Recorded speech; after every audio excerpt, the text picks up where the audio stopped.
നീ ഉറക്കത്തെ പേടിച്ച് നിലവിളിക്കാത്ത ആദ്യത്തെ ദിവസമായിരുന്നു ഇന്നലെ.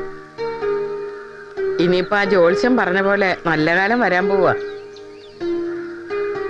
ഈ ഏലസ് കിട്ടിയ പിന്നെ ഒരു തടസ്സവും ഇല്ല അല്ലേ? ഇനി 1-2 പൂജയും കൂടെ ഉണ്ട്. അതും കൂടി ചെയ്തു കഴിഞ്ഞാൽ പിന്നെ എന്റെ മോക്ക് മംഗല്യയോഗമാവും. ഇത് കുടിച്ചിട്ട് പോയി കുളിച്ചിട്ട് പോ. ഇനി ഒന്നും പേടിക്കാനില്ല. ഒരു ദുസ്വപ്നവും കാണില്ല. അതാ പേടി. സ്വപ്നങ്ങൾ എന്നെ ജീവിക്കാൻ പ്രേരിപ്പിക്കണേ. അതും കൂടി ഇല്ലായിരുന്നെങ്കിൽ ഞാൻ ചത്തേനെ. നീ എന്താ പറഞ്ഞേ? അതന്നെ, നിൽക്കൂലേ മോഹങ്ങള്. എല്ലാ സ്വപ്നത്തിന്റെയും തുടക്കം നല്ലതാ. സ്നേഹമായിട്ട് ഒരാള്, അങ്ങനെ ഞങ്ങൾ അങ്ങനെ. കഴുത്ത് ഞെരിക്കാനാണെങ്കിലും എന്നെ ഒരാൾ തുടരുന്നുണ്ട്. കടിക്കാനാണെങ്കിലും മുഖത്ത്. അതും ഇല്ലെങ്കിലോ? ഇനി ഒരു പൂജയും മന്ത്രവും വേണ്ട. എനിക്ക് സ്വപ്നം കാണണം.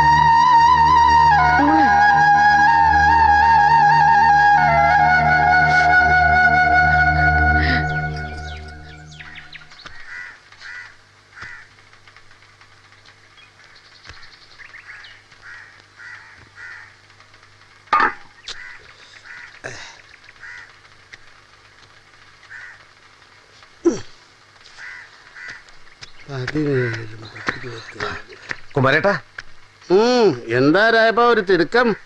കൂറ 10,000 വീണമാതിരി പരക്കം പാച്ചല്. ഹരി എവിടെ കുമാരേട്ടാ? എന്താ അവനോടൊരു സ്വകാര്യം?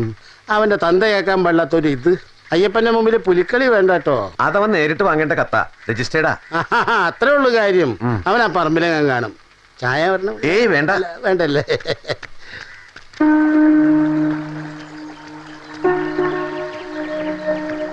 ഹരി, നിനക്കൊരു രജിസ്റ്റേർഡ് ഉണ്ട്.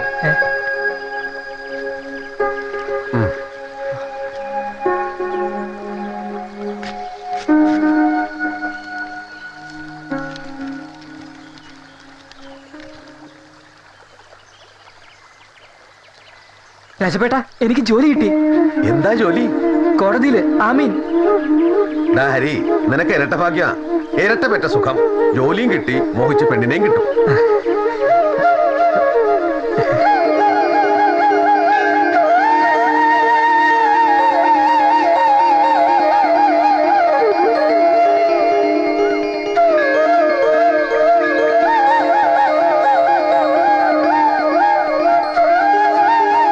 എല്ലാ വഴിപാട് അസലായി. ഭഗവാൻ നന്നായി പ്രസാദിച്ചേക്കണു. എന്നാലും ഹരിയുടെ നാളിലുള്ള വഴിപാട് നിർത്തണ്ട. ഇപ്പൊ കാശിനും വിഷമല്ലോ. ഇത്തിരി കഴിഞ്ഞാൽ വഴിപാട് വായിച്ചു തരാം. അതുകൊണ്ട് പോയാ മതി.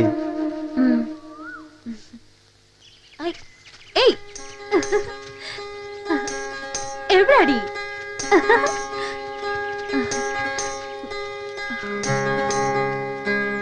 നിങ്ങൾ കളിക്കാം, ഞാനിപ്പോ വരാം.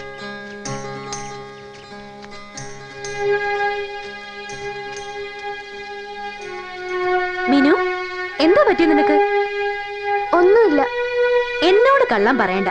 നിന്റെ മുഖം കണ്ടാൽ അറിയാം എന്തോ മനപ്രയാസം ഉണ്ടെന്ന്. അമ്മ വഴക്ക് പറഞ്ഞോ? പിന്നെന്താ? അതിപ്പോ കുറച്ചു ദിവസമായി മീരേച്ചി എന്നോട് മിണ്ടാനും കളിക്കാനും ഒന്നും വരുന്നില്ല. എന്താ ദേഷ്യമുള്ള പോലെ. ഓഹോ, അതാണോ കാര്യം? ഞാൻ നിന്നോട് ആദ്യമേ പറഞ്ഞില്ലേ അവക്ക് കുറച്ച് കിറുക്കുണ്ടെന്ന്. ഇപ്പൊ ബോധ്യായല്ലോ. അതൊന്നും ഇല്ല. അതല്ലേ പിന്നെന്താ? നമ്മൾ അറിയാത്ത എന്തൊക്കെയോ പ്രശ്നങ്ങൾ മീരേച്ചിക്കുണ്ട്. അത് കല്യാണം നടക്കാത്തതിന്റെയാ. അതിന് എന്നോട് എന്തിനാ ദേഷ്യം കാട്ടണേ? ഞാൻ കുറ്റം പറയല്ല. ചില നേരങ്ങളിൽ അവളുടെ സ്വഭാവം മഹാ ബോറാ. അല്ല, നീ ഞങ്ങളോട് കളിക്കാൻ വരുന്നുണ്ടോ? എനിക്ക് വയ്യ, ഞാൻ ഇവിടെ ഇരിക്കാം. ആവശ്യമില്ലാത്ത ഓരോന്നാലോചിച്ചേ നിനക്ക് കിറുക്കാവണ്ട. ഇനിയിപ്പം വേലാചേട്ടന് തടസ്സമൊന്നുമില്ലല്ലോ. മോളെ കൊടുത്തൂടെ? ഹരിപ്പം സർക്കാർ ഉദ്യോഗസ്ഥനാ. സന്തോഷേ ഉള്ളൂ. ആണിന്റെ ഭാഗ്യം എപ്പോഴാ തെളിയാന്ന് ആര് കണ്ടു?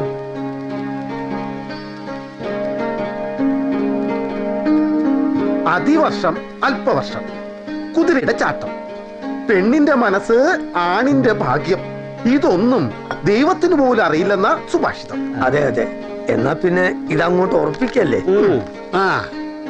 മീനമാസം 5-ാം തീയതി ഞായറാഴ്ച 10-നും 11-നും ഇടയ്ക്കുള്ള ശുഭമുഹൂർത്തം.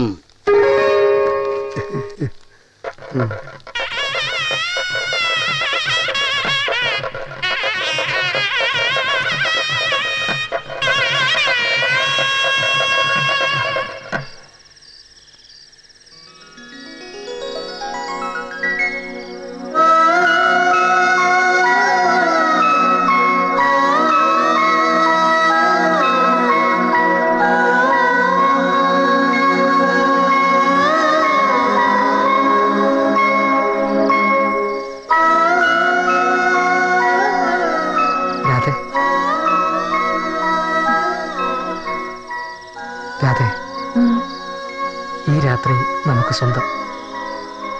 ഒരുപാട് ഒരുപാട് കാത്തിരിപ്പിന് ശേഷം കൊതിച്ച് കൊതിച്ച് കിട്ടിയ നിമിഷം.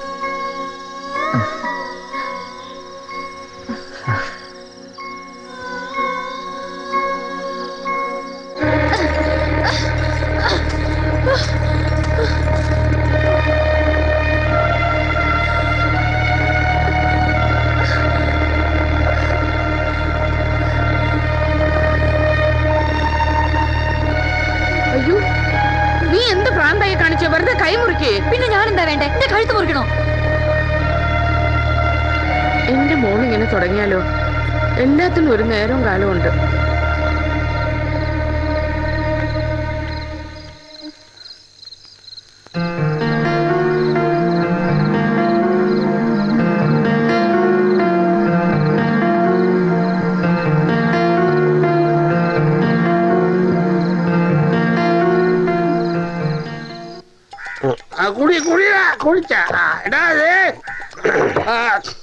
നിങ്ങൾക്ക് എത്ര കുപ്പി കള്ളു വേണേ ഞാൻ മേടിച്ചു തരാം. കുമാരന് കാശൊരു പ്രശ്നമല്ല. ഇപ്പൊ ചത്താ പോലും മനസമാധാനത്തോടെ കള്ളു കുടിച്ചിട്ട് ചത്തതാണെന്ന് ആശ്വസിക്കാം. കുമാരേട്ടാ, നിങ്ങളൊരു മഹാന. ഓ മഹാൻ. അയ്യടാ, എത്ര നാളായിന്നറിയോ ഒരു തുള്ളി മോന്തിയിട്ട്? കുമാരൻ എന്തു ആവാം, ഒറ്റ ചെക്കനാ. വയ്യാണ്ട് കിടന്നാൽ നോക്കാൻ ആളുണ്ട്. ഞാൻ കിട്ടുന്ന കാശ് നുള്ളിപ്പെറുക്കി വെച്ചില്ലെങ്കിലേ എനിക്ക് എന്തെങ്കിലും പറ്റിയ എന്റെ ഭാർഗവി ഊര് കണ്ടേണ്ടി വരും. ഇപ്പോഴും താനെല്ലാം ഒരു അന്യനായിട്ടാണ് കാണുന്നതല്ലേ? അതല്ലടോ, ഒന്ന് കരുതി ജീവിച്ച പിന്നെ വിഷമിക്കണ്ടല്ലോ. ജീവിതമായാൽ പ്രശ്നങ്ങളുണ്ടാവും എന്ന് വെച്ച് എപ്പോഴും അത് ആലോചിച്ചിരുന്നാൽ പിന്നെ എന്താണോ ഒരു സുഖം. തലചുട്ട് പൊള്ളുന്നു. ആർക്കോ എന്തിനാ വേണ്ടി വാദിച്ച വാക്കിന്റെ മുടഞ്ഞ വേളയിൽ മൂർച്ചയിൽ എന്റെ തലയുട്ട് കൊള്ളുന്നു, എന്റെ തലയുട്ട് കൊള്ളുന്നു. ഓ, തുടങ്ങി കോരപ്പന്റെ ഒരു ഗീതാപാരായണം. അവൻ എന്ത് വേണമെങ്കിലും ആയിക്കൂടെ? ചെലവിനുള്ള കാശ് മോൻ അയച്ചു കൊടുക്കുന്നുണ്ടല്ലോ. ഭാഗ്യം ചെയ്ത ജന്മ. ഇക്കരെ നിൽക്കുമ്പോ അക്കരെ പച്ച, അതാണ് മനുഷ്യന്റെ സ്ഥിതി. അപ്പൊ അതിന്റെ അർത്ഥം മനസ്സിലായില്ല. എടോ, എന്നുണ്ടായിട്ട് എന്താ കാര്യം? ഒറ്റയ്ക്ക് തരിച്ചുള്ള ജീവിതം, തിന്നോ കിടന്നൊന്ന് നോക്കാനൊരാളില്ലാതെ. തലയുട്ട് പൊള്ളുന്നു. ഓരപ്പം ചൊല്ലുന്നത് കവിതയല്ല, ജീവിതമാണ്. പൊള്ളുന്നു. ആർക്കോ എന്തിനോ വേണ്ടി വാദിച്ച വാക്കിന്റെ മുതന്റെ വേളയിൽ മൂർച്ചയിൽ പൂർത്തീകരിക്കാത്ത കവിത പോലെയാ ജീവിതം.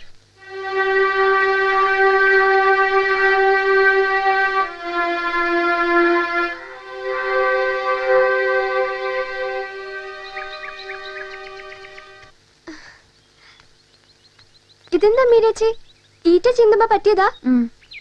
മീരച്ചി എന്താ രാധേച്ചിയുടെ വീട്ടിൽ വരാഞ്ഞേ? ഞാൻ എത്ര നേരം കാത്തിരുന്നെന്നറിയോ?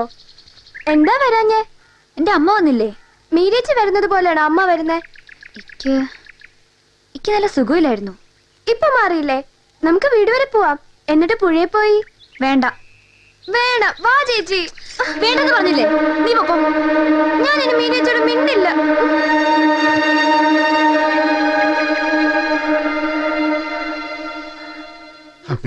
ഭഗവതി, മീരയുടെ പേര് കഴിക്കാത്ത വഴിപാടുകളില്ല, നേരാത്ത നേർച്ചകളില്ല. എന്നിട്ട് ഒരു ഫലമില്ലാച്ച. ഒക്കെ നേരെയാവും. കലികാല, അസുര ജന്മങ്ങൾ വിളയാടുന്ന കാല. ശാരദേ, 1-2 ദിവസമായി ഓരോ ദുർനിമിത്തങ്ങൾ ഞാൻ കാണുന്നു. എന്തൊക്കെയോ നാശം ഇവിടെയും വരാൻ പോണ ലക്ഷണം. വെളിച്ചപ്പാട് എന്തൊക്കെയായി പറയുന്നേ? തട്ടകത്തമ്മ കൺമുന്നിൽ കാണിച്ചെന്ന നിമിത്തങ്ങൾ അതാ പറയണേ. എല്ലാവരും കരുതിയിരിക്കുക. കാലാതീതമായി ഒന്നുമില്ല. ഈശ്വര നിശ്ചയം പോലെ ഒക്കെ നടക്കും. എന്റെ ഈശ്വര.